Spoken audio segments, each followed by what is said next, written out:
മിശിഹായിൽ അനുഗ്രഹീതരായവരെ, ദിവ്യകാരുണ്യ ഈശോ ഈ ദിവസം നിങ്ങളെല്ലാവരെയും സമർത്ഥമായി അനുഗ്രഹിക്കുകയും അവിടുത്തെ കൃപകൾ കൊണ്ടും അനുഗ്രഹങ്ങൾ കൊണ്ടും നിങ്ങളെ ഓരോരുത്തരെയും നിറയ്ക്കുകയും ചെയ്യട്ടെ എന്നും പ്രത്യേകമായിട്ട് പ്രാർത്ഥിക്കുകയാണ്. ഈ ദിവസത്തിലെ നിങ്ങളുടെ എല്ലാ അധ്വാനങ്ങളിലും പ്രയത്നങ്ങളിലും ഈശോയുടെ സംരക്ഷണവും സഹായവും നിങ്ങളുടെ കൂടെ ഉണ്ടായിരിക്കട്ടെ. അവിടുന്ന് നിങ്ങളെ പരിപാലിക്കട്ടെ എന്ന് പ്രത്യേകമായിട്ട് പ്രാർത്ഥിക്കുകയാണ്. വിശുദ്ധ മർക്കോസിന്റെ സുവിശേഷത്തിന്റെ 12-ാമത്തെ അധ്യായത്തിന്റെ 28 മുതലുള്ള തിരുവചന ഭാഗങ്ങളില് ഒരു നിയമജ്ഞൻ വന്നിട്ട് ഈശോയോട് ചോദിക്കുകയാണ്, ഏതാണ് പ്രഥമമായ കൽപ്പന? ഈശോ പറയുകയാണ്, എല്ലാറ്റിനുമുപരി ദൈവത്തെ സ്നേഹിക്കുക, നിന്നെ പോലെ നിന്റെ അയൽക്കാരനെയും സ്നേഹിക്കുക. പ്രിയപ്പെട്ടവരെ, മനുഷ്യനെ സ്നേഹിക്കാതെ ദൈവത്തെയോ ദൈവത്തെ സ്നേഹിക്കാതെ മനുഷ്യനെയോ സ്നേഹിക്കാൻ സാധിക്കുകയില്ല എന്ന് വിശുദ്ധ ബീഡ് നമ്മെ ഓരോരുത്തരെയും പഠിപ്പിക്കുന്നുണ്ട്. ദൈവസ്നേഹവും മനുഷ്യ സ്നേഹവും രണ്ടും പരസ്പര പൂരകങ്ങളാണ്.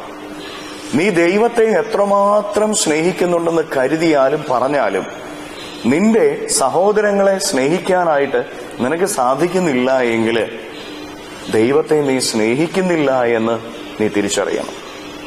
നീ ദൈവത്തെയാണ് സ്നേഹിക്കുന്നത് പറയുകയും നിന്റെ സഹോദരങ്ങളെയും മനുഷ്യനെയും നിന്റെ ഉള്ളിൽ കരുതാതെയും അവരുടെ ജീവിതത്തിന്റെ നന്മയെ കാണാതെയും അവരുടെ ജീവിതത്തിന്റെ ഉയർച്ചയെ ആഗ്രഹിക്കാതെയും നീ പ്രവർത്തിക്കുന്നുവെങ്കിൽ, നിന്റെ സഹോദരങ്ങൾക്കെതിരെ നീ പ്രവർത്തിക്കുന്നുവെങ്കിൽ, നിന്റെ ജീവിത പങ്കാളിക്കെതിരെയോ നിന്റെ മക്കൾക്കെതിരെയോ നിന്റെ മാതാപിതാക്കൾക്കെതിരെയോ നിന്റെ അയൽപക്കക്കാർക്കെതിരെയോ നിന്റെ കൂടെ ജോലി ചെയ്യുന്നവർക്കെതിരെയോ നീ പ്രവർത്തിക്കുന്നുണ്ട് എങ്കിൽ നീ തിരിച്ചറിഞ്ഞുകൊള്ളുക, നീ ദൈവത്തെ സ്നേഹിക്കാത്തവനാ, ദൈവത്തെ സ്നേഹിക്കാത്തവളാ. പ്രിയപ്പെട്ട ദൈവമക്കളെ, എന്തുകൊണ്ടാണ് നമ്മുടെ ജീവിതത്തിലേക്ക് ദൈവകൃപ നിറയാത്തത്? നമ്മുടെ ജീവിതം അനുഗ്രഹത്താൽ ഉയർത്തപ്പെടാത്തതിന്റെ കാരണം എന്താ? നമ്മുടെ അധ്വാനങ്ങൾ ഉയർത്തപ്പെടാത്തതിന്റെ കാരണം എന്താ? നമ്മൾ ചെയ്യുന്ന കാര്യങ്ങൾക്ക് നമ്മൾക്ക് ഒരു വളർച്ചയില്ലാത്തതിന്റെ കാരണം എന്താ? പരീക്ഷകളിലും ഇന്റർവ്യൂകളിലും നമ്മൾ പരാജയപ്പെട്ടു പോകുന്നതിന്റെ കാരണം എന്താ? നമുക്ക് മനുഷ്യനെ സ്നേഹിക്കാൻ സാധിക്കാത്തതുകൊണ്ടാണ്.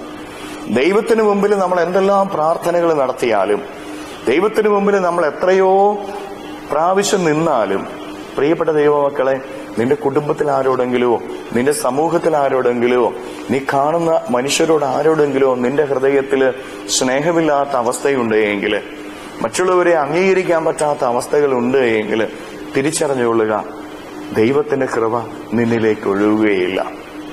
ദൈവകൃപ സ്വന്തമാക്കുവാനുള്ള ഏക വഴി അത് ദൈവത്തെയും മനുഷ്യനെയും സ്നേഹിക്കുക എന്നുള്ളതാണ്. ഈ നോമ്പുകാലത്തിന്റെ ചൈതന്യത, ഈ നോമ്പുകാലത്തില് നമ്മൾ ഓരോരുത്തരും അനുഷ്ഠിക്കേണ്ട കാര്യത, പലതും നമ്മുടെ ജീവിതത്തിൽ നിന്ന് മാറ്റിവെക്കുമ്പോൾ ജീവിതത്തിലേക്ക് കൂട്ടിച്ചേർക്കേണ്ട കാര്യം എല്ലാറ്റിനും ഉപരി ദൈവത്തെ സ്നേഹിക്കുക.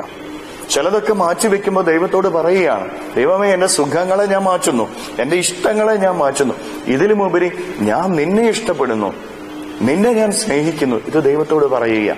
ദൈവത്തോട് സ്നേഹിക്കുന്നു എന്ന് പറയുമ്പോൾ ആ ഒപ്പം തന്നെ മനുഷ്യനെ സ്നേഹിക്കാൻ, നിന്റെ കുടുംബത്തിലെ നിന്റെ ജീവിത പങ്കാളിയെ, നിന്റെ മക്കളെ, നിന്റെ മാതാപിതാക്കളെ, നിന്റെ സഹോദരങ്ങളെ, അയൽവക്കക്കാരെ സ്നേഹിക്കാനും സഹായിക്കാനും നിനക്ക് സാധിക്കണം.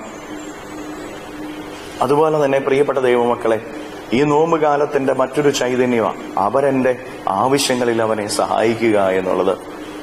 നിന്റെ അരികിൽ നിൽക്കുന്നവന്റെ ആവശ്യം എന്തെന്ന് തിരിച്ചറിയുവാനും ആ ആവശ്യത്തിൽ അവനെ സഹായിക്കാനായിട്ടും നിനക്ക് സാധിക്കണം. ഇതാണ് കൃപയുടെ വഴി.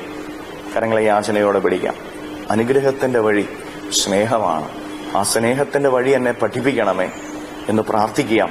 ഒപ്പം ഈ ദിവസത്തെ നമ്മുടെ എല്ലാ കാര്യങ്ങളെയും, നമ്മുടെ അധ്വാനങ്ങൾ, പഠനങ്ങൾ, പരീക്ഷകൾ എല്ലാം ഈശോയ്ക്ക് കൊടുത്ത് നമുക്ക് സ്തുതിക്കാം. ഹല്ലേലൂയ. ഈശോയെ നന്ദി. Hallelujah, hallelujah, hallelujah, hallelujah, hallelujah, hallelujah, hallelujah. കർത്താവായ ഈശോയെ, മക്കളെ ഓരോരുത്തരെയും സമർപ്പിക്കുന്നു. ഇവരെ ഓരോരുത്തരെയും അനുഗ്രഹിക്കുകയും ആശീർവദിക്കുകയും ചെയ്യണമേ. ഇവരുടെ ജീവിതങ്ങളിലേക്ക്, ഇവരുടെ അധ്വാനങ്ങളിലേക്ക്, ഇവരുടെ നൊമ്പരങ്ങളിലേക്ക്, വേദനകളിലേക്ക് അങ്ങിറങ്ങിച്ചെല്ലുകയും ഇവരെ ഓരോരുത്തരെയും സഹായിക്കുകയും സംരക്ഷിക്കുകയും ചെയ്യണമേ. ഇവരുടെ ജീവിതത്തിൽ നിന്ന്, ജീവിതത്തിന്റെ വഴികളിൽ നിന്ന്, അധ്വാന മേഖലകളിൽ നിന്ന് കർത്താവെ, ഈ ദിവ്യകാരുണ്യത്താൽ സർവ്വ തിന്മകളെയും ബന്ധനങ്ങളെയും പിശാചിന്റെ ഉപദ്രവങ്ങളെയും നാരകീയ ശക്തികളെയും ബന്ധിച്ച് നിർവീര്യമാക്കി നരകാഗ്നിയിലേക്ക് അട്ടിപ്പായിക്കുന്നു. എല്ലാ കെട്ടുകളും ഇവരുടെ ജീവിതത്തിൽ നിന്ന് അഴിയട്ടെ എന്ന് കൽപ്പിക്കുന്നു. എല്ലാ തിന്മകളും വിട്ടുമാറട്ടെ എന്ന് കൽപ്പിക്കുന്നു. ആപത്തുകളും അപകടങ്ങളും നിർവീര്യമാകട്ടെ എന്ന് കൽപ്പിക്കുന്നു. ഇവരിലും ഇവരുടെ കുടുംബത്തിലും സമാധാനം നിറയട്ടെ, ഉയർച്ചയുണ്ടാകട്ടെ. Hallelujah, hallelujah, hallelujah, hallelujah, hallelujah. നിത്യം പിതാവും പുത്രനും പരിശുദ്ധാത്മാവുമായ സർവേശ്വരായ എന്നേക്കും ആമേൻ.